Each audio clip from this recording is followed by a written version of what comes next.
আসসালামু আলাইকুম everyone, welcome back to my channel. আজকে আপনাদের সাথে নিয়ে এসেছি একটি ইউনিক রেসিপি।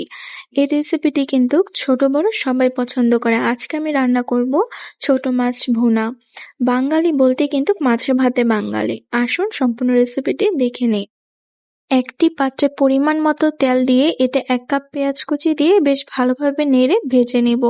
মাছ ভুনাতে কিন্তু অবশ্যই পেঁয়াজের পরিমাণটা একটু বেশি দিতে হয়।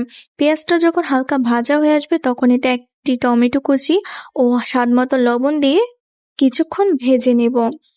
টমেটো আর পেঁয়াজ যখন ভাজা হয়ে যাবে তখন 1 চা চামচ আদা রসুন বাটা, 1/2 চা চামচ রসুন বাটা, 1 চা চামচ জিরে গুঁড়ো, 1 চা চামচ মরিচ গুঁড়ো, 1/2 চা চামচ হলুদ গুঁড়ো দিয়ে মশলাটা খুব ভালোভাবে নেড়ে কিছুক্ষণ কষে নিব।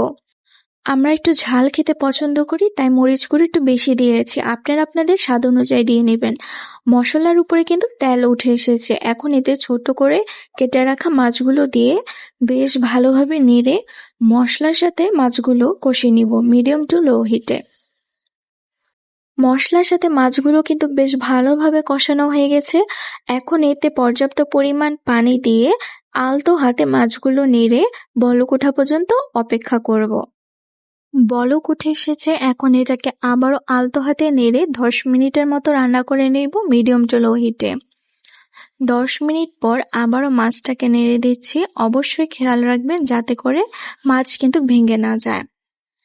মাছ ভুনা কিন্তু মোটামুটি হয়ে এসেছে। এই পর্যায়ে এতে কাঁচামরিচ ফালি করে দিয়ে একটু চেপে দেব, তাহলে খুব সুন্দর একটা ফ্লেভার আসবে।